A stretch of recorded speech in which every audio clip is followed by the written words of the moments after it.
So I've been doing these speeches or these talks for quite a while, actually, and I don't know, something inspired me the other day to kind of switch it up a little bit. And I've always talked about the Fox sisters when they were little girls, and so much happened to them as they got older that I thought maybe I should try to incorporate a little bit more of their adult lives and what happened to them after they left Hydesville. So my talk tonight is a little bit different, still has a lot of the same information, but I just thought I'd try it out on a new audience. So you'll have to let me know how I do. Oh, between 1815 and 1847, many families lived in Hyde's cottage. So we have Dr. Henry Hyde, who built this cottage, and he moved from Vermont in 1810 with the intention of practicing medicine in a rural setting.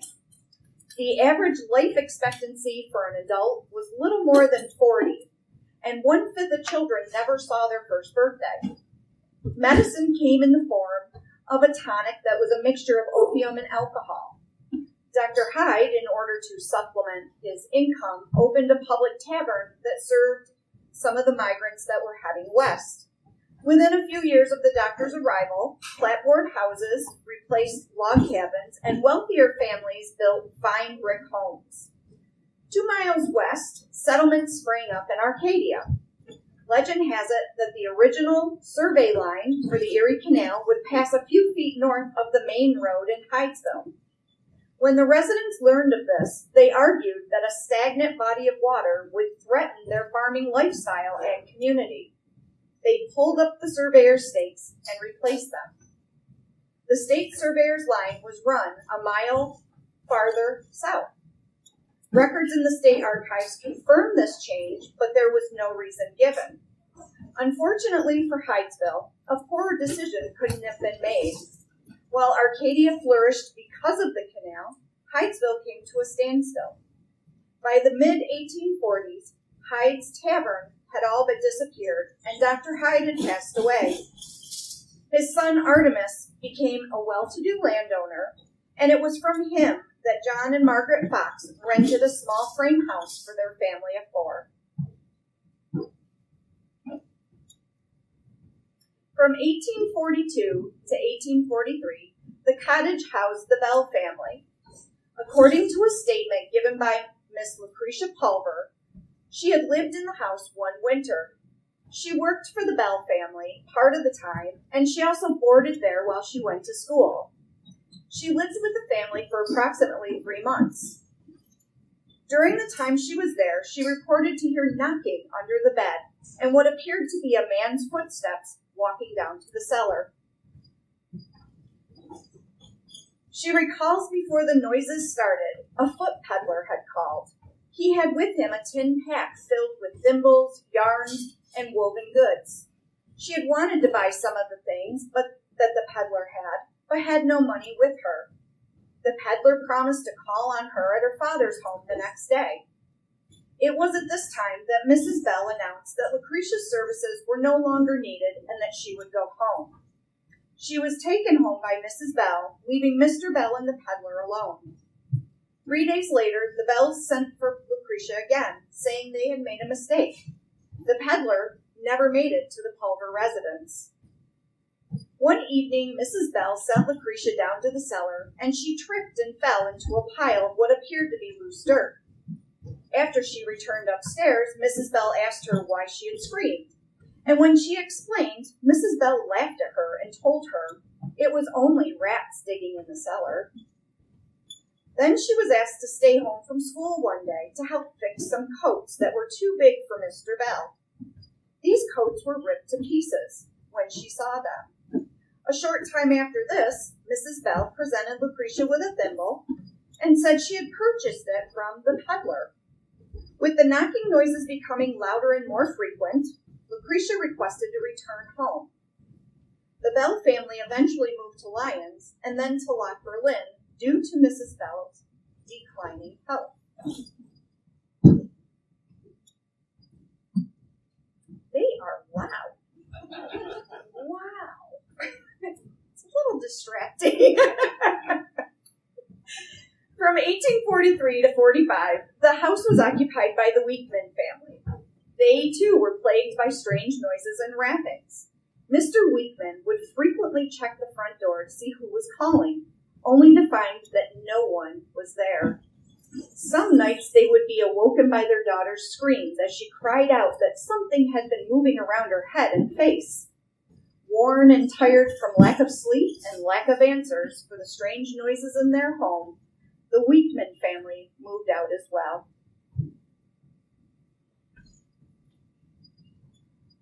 John Fox was a blacksmith by trade. He was a good provider and a devout Methodist. His wife, Margaret Smith Fox, was an adventurous soul and always displayed a calm dignity of being. She was noted for her impeccable character. They had 5 children: Emily, who passed in infancy, Anne, Leah, Maria, Elizabeth, and David before separating due to John's drinking. A period of 14 years go by when a newly sober John and a happier Margaret reunite. This reunion results in the birth of Margaretta, Maggie, and Catherine, or Kate. They moved from Canada to Rochester and then to Hydesville to be closer to their son David and his wife Elizabeth, who owned a farm 2 miles up the road. They moved into the small cottage on December 11, 1847. It had already been a long winter, and the family of 4 was looking forward to starting work on a home that they had planned to build near David. The noises started almost immediately. Mr. Fox reports knocking in the east bedroom on the floor. Sometimes it would sound like a chair had been moved, always in the evening and shortly after they had gone to bed. The first night, the whole family heard the noises and got up and lit candles. They would search all over the house, and results would end the same each time. Nothing could be found. The day of March 31st, 1848, was cold with snow on the ground. David had come to visit his mother, and Mrs. Fox was going over what had been bothering her since they had moved in. He listened with a smile and said, "Well, Mother, I would advise you not to say a word about it to the neighbors. When you find out what it will be one of the simplest things in the world."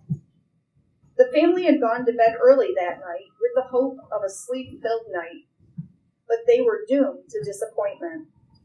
Mrs. Fox had just tucked the girls in and was getting ready for bed when she heard the girls cry out, "Here they are again!"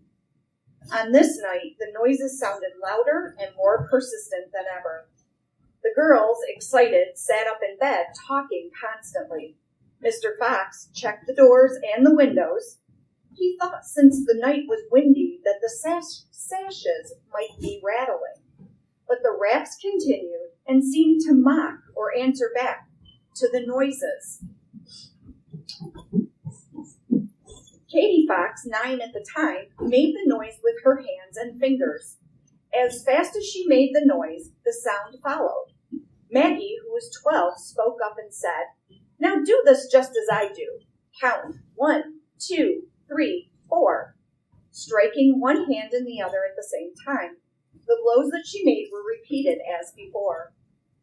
Looking at her children sitting on the bed, startled and clinging to one another, Mrs. Fox asked the following questions. "Is this a human being that makes this noise? If yes, make a noise." Sorry, I had to. But there was no noise. "Is this a spirit? And if it is, make 2 sounds. 2 sounds were heard almost as soon as her words were spoken. "Is this an injured spirit? Give me 1 sound. 1 sound was heard. When she was done, it was determined that a male spirit, a peddler, age 31, was murdered for the sum of $500, and he had left behind 5 children. His wife had died 2 years prior. Mrs. Fox then asked if she called in the neighbors, would it continue to rap, and a rap was heard. She called in several neighbors, and they all in turn asked their questions to the unseen spirit. Over and over, the results were the same. Over the next few days, the house was full of people. It was Sunday, April 2nd, when Mr. Dusler returned to the house. He entered the cellar with several others and asked that no one be in the house above. He then asked the question, "Is there a man buried in the cellar?" The moment he asked the question, there was a sound from above, like the dropping of a large rock. There was only one sound. Mr. Smith was asked to see if he could find the cause of the noise and found nothing. Up until this time, the noises had only been heard at night, but on this day, the sounds were heard in the daytime. It was also determined that the noises were louder and preferred to have Maggie and Kate together. Hoping to confuse the spirits, Kate was sent to stay with her sister Leah in Rochester. Maggie was to stay with her brother David in Hydesville. No sooner had Kate departed when the noises started with more force than ever in the presence of Maggie. Once settled in Rochester, Kate went to bed early. As soon as the lights were out, Kate could feel a cold hand pass over her face, and rappings disrupted the night. The noises continued during the day as well. Leah, who was a music teacher, began to lose her students. Mrs. Fox became concerned for her youngest daughter's well-being and decided to reunite Maggie and Kate in Rochester. With the girls reunited, the rappings became more pronounced and persistent. It was said that Mrs. Fox's hair turned white within a week. It was Isaac Post, a well-known Quaker and a family friend, that suggested trying to use the alphabet to communicate. Spread out at a table, Mr. Post, Mrs. Fox, Leah, Maggie, and Kate set about communicating with the rapping. Numbers were given to signify yes, no, and doubtful. By doing this, they were able to put together sentences and learned that not only the spirit of the peddler, but a host of spirits, good and bad, high and low, could communicate through the girls. They came through and spelled out their names, ages, and other various parts of identity. They proclaimed that they still lived and still loved, and they watched over those who mourned them as dead. The sisters became known as the Rochester Rappers, and an organized meeting for the Spiritualist movement was scheduled. On November 14, 1849, before an audience, the girls were on display. They carried out several demonstrations of spirit communication. A committee was appointed to investigate, and the girls were made to strip off all of their clothing in an attempt to prove that they were cracking their joints. Thankfully for the Post family, the girls were taken into their home and given the protection that they needed. Unfortunately for the Fox sisters, the trials and tribulations continued. The Rochester Democrat, a local newspaper, published a lengthy article stating that the humbug was about to end. Looking for a change of scenery and to expand their mediumship, the girls started to travel with their mother and sister Leah as their manager. They made appearances in Buffalo, Albany, New York City, Ohio, and Philadelphia.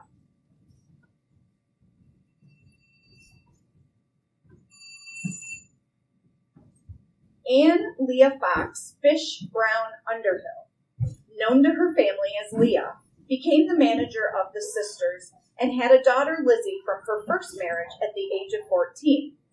Her second husband, Calvin Brown, was more of an adopted brother, so to speak. He was a man prone to sickness, and so this marriage was made on his supposed deathbed.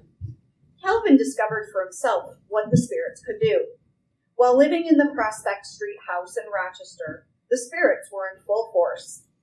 Leah, feeling confident in her mediumship abilities, started singing and calling for the spirits to dance.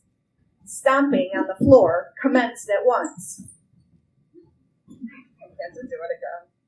Mrs. Fox was not amused and spoke sharply to Leah. Calvin came upstairs and declared he would stop these spirits at once or die in the attempt. He was getting ready for bed and had no sooner laid down when his bed raised up and down and shook violently. When he sat up, showers of slippers came flying at him, and he was struck with a cane. He fought with all his might. Everything that was thrown at him, he threw back to them, until a brass candlestick was thrown and cut him on his lip. After declaring defeat, he announced that he would have nothing more to do with those fiendish spirits. Leah's third and last husband was Daniel Underhill. In November 1857, Leah was invited to give a seance. As she walked into the room, rappings and flickering of lights filled the air. Bright lights exploded and people screamed. A few people from the crowd were selected and proceeded into the other room. She sat down to the seance, and the same thing happened again. Leah felt faint and went to wash her face. Finding no relief, she went outside and put her hands in damp soil. The next day, particles of phosphorus were found in the ground, and it was implied that Leah must have manipulated the phosphorus to create sparks. There were demands for an explanation from Leah. While other mediums were subjected to such accusations, it had been a while since Leah had been accused. It was then and there that Daniel Underhill, a middle-aged widowed spiritualist, stepped in and defended her reputation. They married in 1858 and honeymooned in Cleveland. Leah settled into a very comfortable existence in Manhattan. Her new husband indulged her every whim, including an atrium filled with every songbird in honor of his wife's love of music. He refused to allow Leah to be subjected to anything humiliating regarding spiritualism and felt that she had done her duty and requested she retire from public seances. Perhaps Maggie Fox Kane's biggest downfall was falling in love with the famous Arctic explorer, Dr. Elijah Kent Kane. While in Philadelphia, Dr. Kane was intrigued by the public seances that everyone was talking about. He went to the hotel where Maggie and Mrs. Fox were staying and giving seances. He knocked on the door, and it was promptly opened by Mrs. Fox. Behind her, sitting by the window, was a pretty dark-haired girl that barely looked at the gentleman caller. Kane later recalled in one of his memoirs that one of the things that drew him to Maggie was the fact that she appeared to be ladylike. She was gentle, still, quiet, and modest. Maggie, on the other hand, was pleased with his manners and conversation. Despite the fact that he disapproved of the life she was living, Kane made frequent visits to Maggie's spiritual parlor. Publicly, he regarded Maggie as a needy, bright, and beautiful young woman who had been led down a crooked path that would destroy her life. Privately, he was deeply smitten and fascinated by her. The more time they spent together, the stronger his feelings became. Once during a seance, he slipped Maggie a note that said, "Were you ever in love?" And so began the courtship of Maggie and Elijah Kane. It was Kane who would eventually ask Maggie to quit spiritualism. He wanted her to devote her time to an education. He told her once she had achieved this change, he would be proud to call her his wife. He was from a very prominent family and was expected to marry into the same. Sadly, the only ones happy about a Fox-Kane marriage were Maggie and Elijah. As Dr. Kane sailed the world, their engagement remained a secret.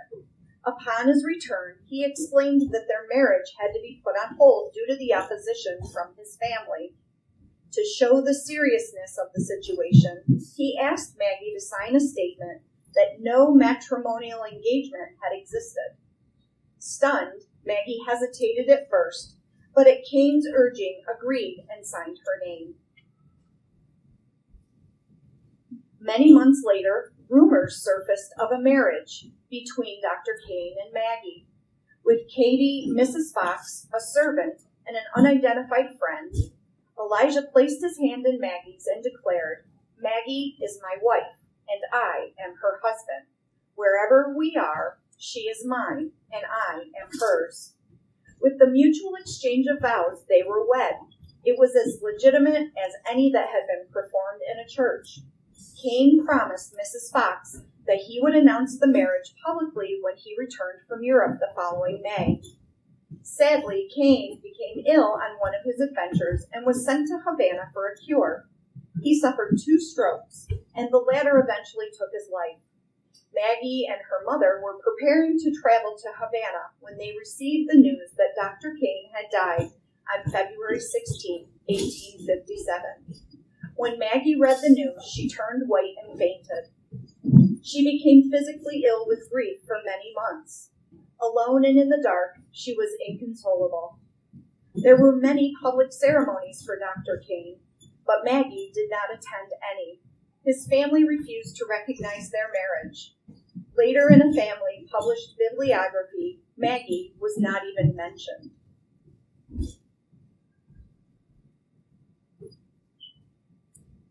Catherine Fox Yankin was a dedicated medium. She had never shown any signs of being interested in a suitor, and at the age of 24, she was still living with her parents. She gave some of the most astonishing readings and seances as a medium. In 1865, 2 events happened that would impact her forever. In January, she lost her father, and in August, her mother. John Fox is buried in Newark, while Margaret is buried in Brooklyn. Kate, having a hard time dealing with her parents' death, turned to alcohol for comfort. Leah, who had long turned her back on her sisters, was no help, and so Kate had to rely on her friends. She was sent to Dr. George Taylor's Swedish Movement Cure. The Taylors became Kate's second family. Sometimes Kate would disappear for days and weeks with no warning. No one knew where she was or where she went, but when she returned, it was always in poor health and gravely ill. When her money ran out, Kate continued to stay with the Taylors, and in exchange for room and board, she communicated with the spirits of their deceased children. She stayed sober for many years. One summer, she visited Maggie and found her drunk. Her sister's condition sent Kate into a depression, and when she returned to the Taylors, she was exhausted and irritated. It was then that she received a message from her spirit guides urging her to find a better way of living. In June of 1871, she set sail abroad, and in October she found herself in England. It was there that she met her future husband, Henry. Tall, fair, and imposing in appearance, Henry Yankin was a man that Kate described as good and kind. Spiritualism was a strong bond between them. 3 months after meeting, Henry asked Kate to marry him, and she promptly answered yes. The wedding was small. No Fox sibling could attend. It was way too far for Leah and David, and Maggie was too frail. As Kate walked down the aisle, soft raps of approval from the spirit world could be heard. Kate became pregnant almost immediately. Settled at last, she seemed free of her addictions. In September, 9 months after her marriage, Kate gave birth to a son named Ferdinand. Ferdy was rumored to have been blessed with gifts of mediumship. At 6 months of age, he grasped a pencil in his small hand and wrote a message in Greek. Kate became pregnant for a second time, and shortly before the birth of her second child, she returned to the States to visit her sister. Her husband, detained on business, missed the birth of his second son, Henry Jr. The next few years were happy for the Yankin family, but in November of 1881, Henry suffered a stroke and died 3 days later. After 10 years of marriage, Kate was grief-stricken and left with 2 small boys. Henry had always provided well for his family, but was not a wealthy man. Kate now faced a life without a husband to support her, and once again turned to her seances and readings as a way of income. She moved in with Leah and her husband Daniel, and then moved back to Hydesville with her brother until the fall of 1885. She then returned to New York City and rented a small apartment where she conducted seances and hosted public gatherings once a week. Unfortunately for Kate, with her husband gone, she fell into old habits and began drinking again. Leah, in an attempt to have her children taken away, called the police. She was arrested and held for bail on charges of child neglect. The boys, appearing fit and healthy, were in no way neglected. However, Kate was obviously drunk. Maggie reached out to Kate.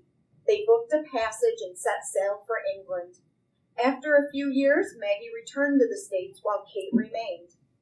She returned to the States just in time to see her sister deliver the death blow to spiritualism. Before a large audience, Maggie stood and proclaimed that she and Kate had made the rapping noises to terrify their mother. She confessed that they had become the victims of Leah's greed for fame and money. Thankfully, the numbers of spiritualists numbered in the hundreds of thousands, and many of them looked on at Maggie with pity and compassion. A year later, Maggie recanted her confession, but the damage had been done. Back in Hydesville, their brother David, now 68 years old, saw the news of their denouncement in the paper. He approached Leah, who was visiting, and asked her, "Are Kate and Maggie good or bad?" Her reply came empathetically, "No, they are not bad, and there has never been any scandal." She read a page from her book, The Missing Link in Modern Spiritualism. The general feeling of our family, all of us, was strongly adverse to this strange and uncanny thing. We regarded it as a great misfortune, as it was our affliction, which had fallen upon us. How, whence, or why, we knew not. We resisted it, struggled against it, and constantly and earnestly prayed for deliverance from it, even while a strange fascination attached to these marvelous manifestations, thus forced upon us, against our will, by invisible agencies and agents whom we could neither resist, control, or understand. Leah died at her home on November 1st, 1890, from carditis. She was 77 years old and is buried in Greenwood Cemetery in Brooklyn. Kate died July 2nd, 1892, from chronic diffuse nephritis, or a disease of the kidneys. Kate's body was placed in a temporary vault.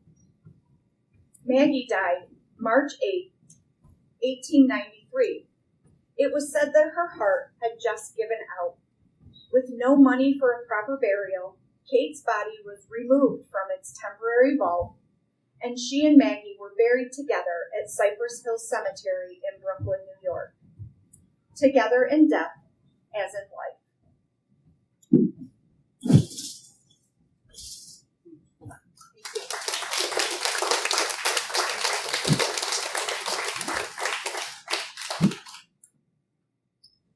Are there any questions? Yes.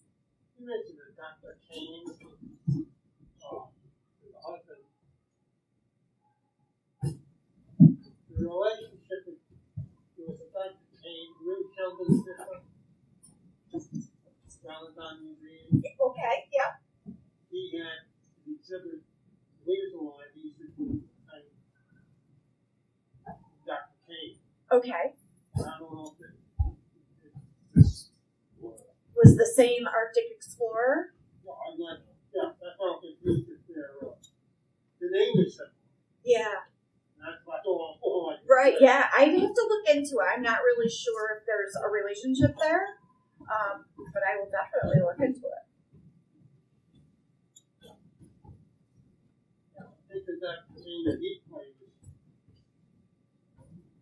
I don't know, the medical doctor or was more technically. Oh, yeah. I'm trying to remember Right. exactly what he was doing his shows. I was whoa, I'm really taking it. I told him.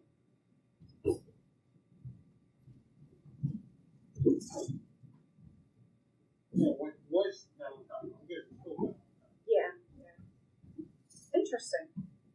And how many Dr. Kanes could there be? How many Arctic explorers named Dr. Kane could there be? Right, very similar. Yeah. Yes? Did the Fox sisters ever live in Newark or visit friends and family in Newark? And how far is that other park or place from Newark?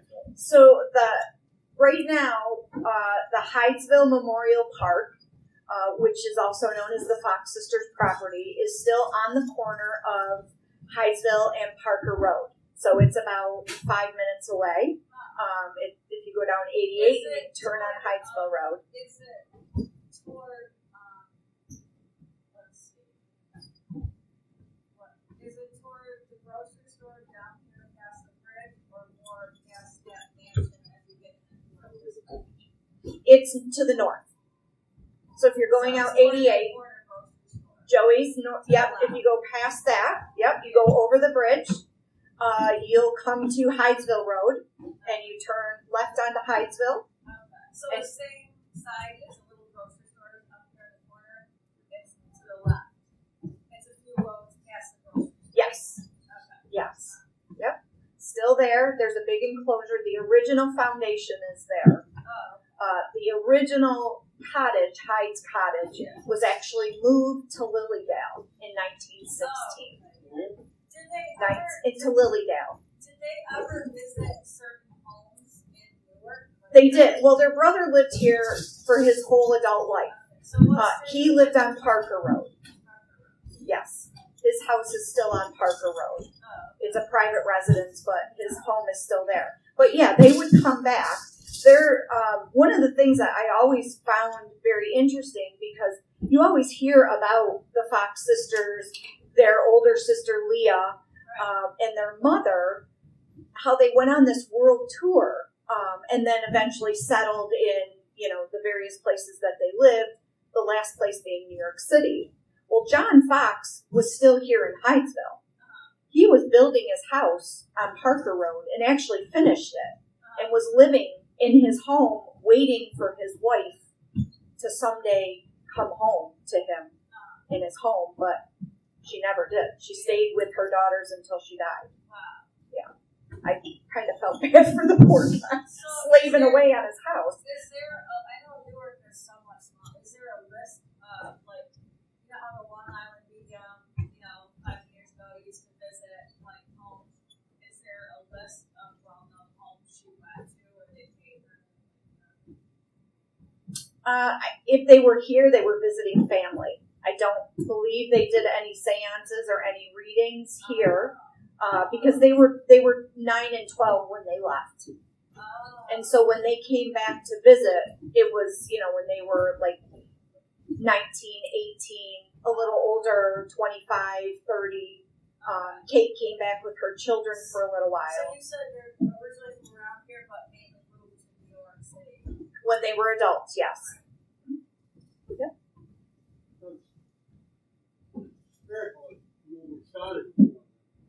Spiritualism was a big thing in England. It was very big over there. It was nothing new. So that's why there's what we have here in the States.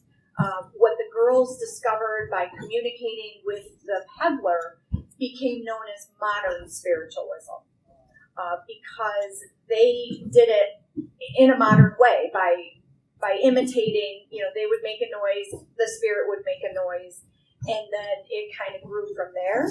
A lot of the seances that were taking place in England as part of the spiritualist movement there were a lot of just seances.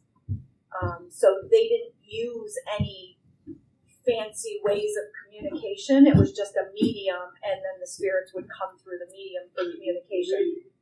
Yes, so you'd have a medium who was kind of like the telephone between this world and there. But the Fox sisters actually, made that come out. So they call it modern spiritualism here, but it's all still the same principles.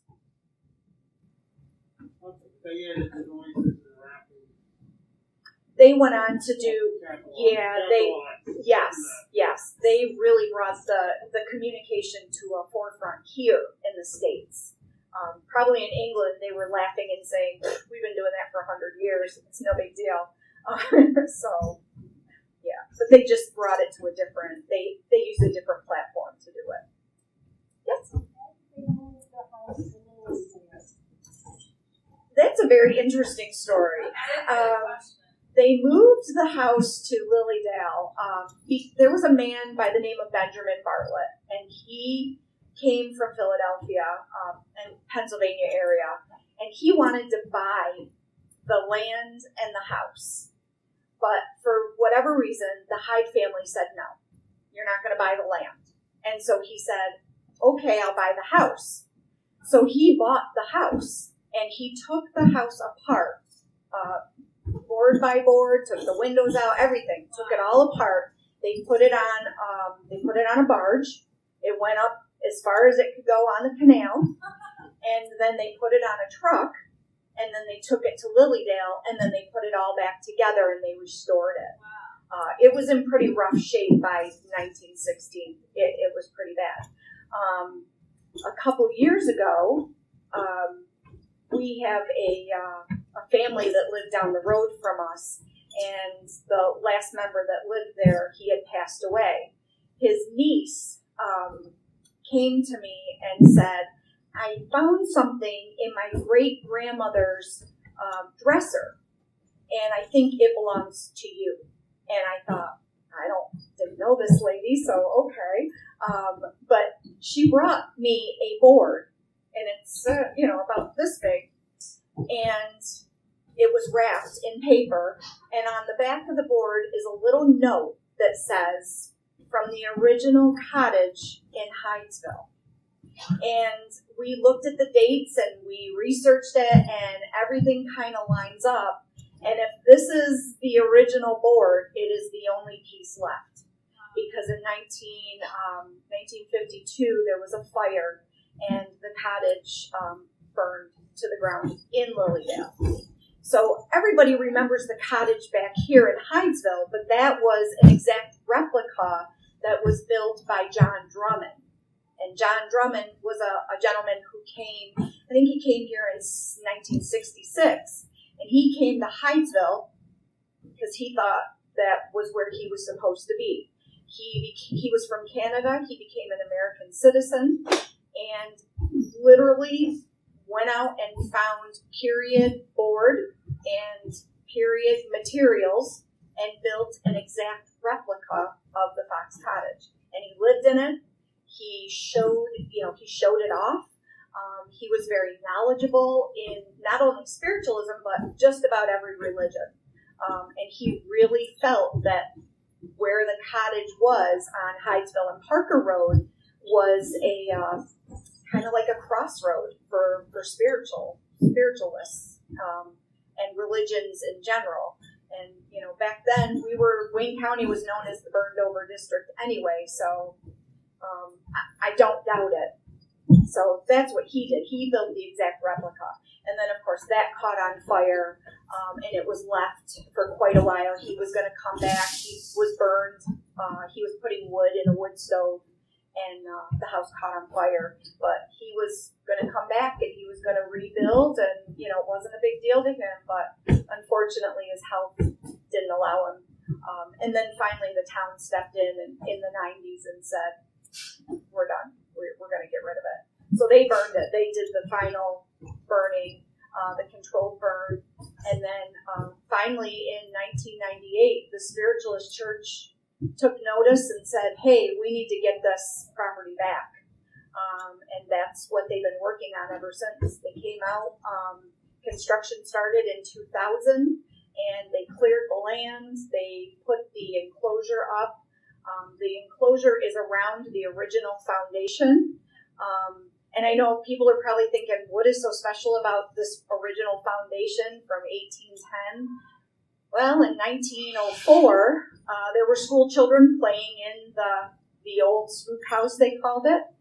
One of the kids fell into the wall, and the wall fell apart, and they found human bones that they deemed to be of the peddler.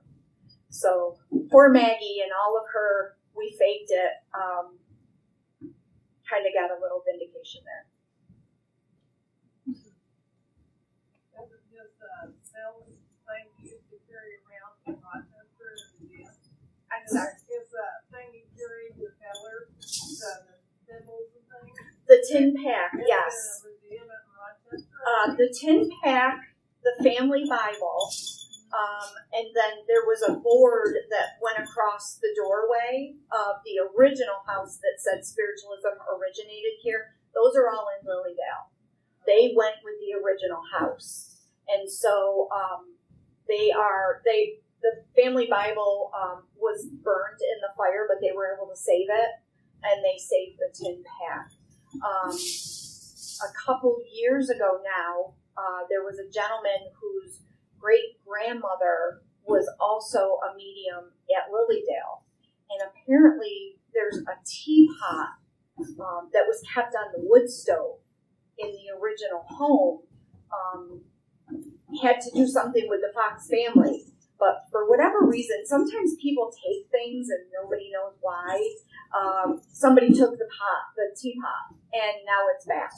So that was like a big thing, and it was over in England, and this gentleman over there, he was gracious enough to give it to the Lilydale Museum, which is great. But yeah, and we have David and Elizabeth Fox. They lost a daughter very early in infancy, and for some reason we have her headstone at the property. She's not buried on the property. We're not quite sure where she would be. We kind of think she's probably out on David's property somewhere. But before the controlled burn, someone took it, and it for like 15 years, it sat in somebody's basement, and as soon as the enclosure was done, they brought it back. So weird things. There's a big headstone in the corner of the building, and that went on a world tour. That was donated by Mercy Callwalder from Palmyra. It went on a world tour. It just came back like 3 years ago. So I can't wait to see what else is coming back. It's very interesting. The property has a lot of great history, and we're always finding interesting things out there. In the 1900s, it became a junkyard. Which, a lot of people thought that was kind of funny because, oh, look, spiritualism originated here and now it's a junkyard. People didn't think very highly of the place. So, but we're hoping, we've come a long way. Just in the last 20 years, we've come a long way. When I first started doing this, I really kind of kept it under wraps. I was a little nervous how people would take it. And I just thought, you know what? It is what it is, and you can't dispute it. It started here. Hydesville is a great place. I would love to see Hydesville come back, but sadly our buildings are falling down out there, and some of the original homes are not doing so well. But yes. Before the Fox sisters moved there, other families that heard sounds of spirits. They did. Yes, they did. So the whole premise with the wrappings, basically there were a lot of people who felt that they knew what had happened to the peddler, because actually the peddler told them, and he said he came to the house when the Bell family lived there, and for him it was the end of his life. There were some people who felt that maybe he was greeted a little too friendly by Mrs. Bell. And there are some reports that he was treated as if he was an old acquaintance, and perhaps Mr. Bell was a little jealous. That was one of the reasons why they sent Lucretia away, maybe to orchestrate this whole thing.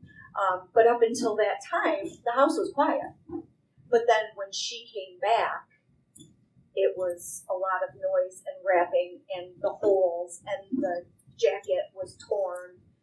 So a lot of things didn't add up. And then, of course, the peddler never resurfaced. But when they were asking, who are you? What happened to you? Did you die here? He did give the account of what happened, and he named Mr. Bell as his assailant. But, there's sworn affidavits saying there's no way. He was a great man. He had a great reputation. His word was his word. So really nothing was done. And they had long moved away, so it wasn't anything they were going to press. But there were at least 10 or 15 neighbors that said, no, couldn't have been. He's a great guy.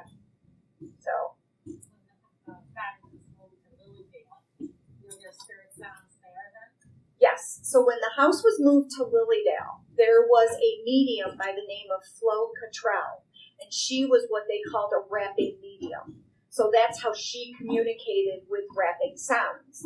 So she was put in charge of the cottage. And unfortunately, they don't know what started the fire or how the fire started. It was listed as suspicious, but because it was inside Lilydale, I don't believe they had their fire department going at the time, but it was early in the morning and nobody was awake, and by the time they got to it, the whole house was fully engulfed. So if you go there today, you will see a very large stone, and it says the Fox Memorial Garden, and that is where the original cottage was. But I used to be really sad about, gosh, we lost this great piece of history, and we're never going to get that back. But then I thought, it was the house, and it was moved. It really wasn't the house; it was the foundation. It was where the peddler, that kind of became his home, so to speak. And I think that's the part that really needed to be protected. And thankfully, with the NSAC, they've done that. They've protected it. So. Yep. Is there anything annually, or this year, or in years past, each Halloween, do they do anything, or do they protect the glass building? We do not do anything on Halloween. We celebrate modern spiritualism, which is March 31st, and we celebrate it every year. This year, we did it virtually. Unfortunately, I love COVID. Hopefully next year this is all going to be a bad dream, and we'll be able to be back doing the things that we can do without wearing things on our face. But I'm going to continue to do stuff there, whether it's virtual or people have to stand outside and listen or whatever we need to do. But I've been doing it for about 25 years now, every year. So what function, do you have paid, how do you get inside the glass house, the foundation? You ask very nicely. And then I come and I let you in. So it's like an appointment? Yes. Okay. Yeah. Yeah. And right now, this year, we're not letting anyone in. Yeah. It's really difficult to sanitize things like that. So the church decided, and I just decided that we just weren't going to do it this year. No, you can come out to the property. The property's open. So you can walk. Yep. The property is open. They're always, they're doing new things every year. They are really looking to make this a really nice place for people to visit. There's a nice walkway out there. We planted some flowers this year. They're hoping that next year they're going to do some services and other events out there as well. Drummond and his wife are buried there also. Yes. Mr. Drummond and his wife are buried there on the property, just as he wanted. Mr. Drummond decided that he was going to start his own spiritualist community in the 50s or in the 60s, and unfortunately for him, he didn't get any further than the cornerstone of the building. He didn't have Facebook and fundraising, opportunities like we have now. So he actually was friends with this little lady named Sybil Phelps who lived in Palmyra. And Sybil had gone to New York City and was going to be an actress and converted from she was an Episcopalian, but when she was in New York City, she converted to spiritualism because she had heard all these great things about it. So when she moved back home, her father told her she had to get a job or get married. And so she chose to get a job. And she worked for the local monument company, and she was friends with John Drummond and helped him get the cornerstone of the building that talks about spiritualism and what it is and what it means to spiritualists. And every year we celebrate her birthday, which is October 10th. She would be 125 Saturday, but not this year. And she doesn't care. She doesn't care because she hated having her birthday celebrated anyway, so we're good for next year. But her home is her home is a museum in Palmyra now. But she was a big spiritualist, so it's a nice little tie. And Mercy Hallwalder was from Palmyra, so it was a very interesting place to be in Wayne County. How would, did Susan B. Anthony and Elizabeth Cady Stanton ever converse with Sister Honestly, I don't know. I've never, in all the research, all the books I've read, I've never seen where they had spoken to the Fox sisters. Mary Todd Lincoln did, President Lincoln's wife. She had a seance with Kate Fox. Before he died? Actually, it was for their child. Their child had died, and they were so grief-stricken that she went to Kate Fox when she was in New York City as a medium, and they had a seance so she could speak to her son. Any other questions? Well, thank you guys for having me. Thank you, Chris, as always, for your support. Thank you.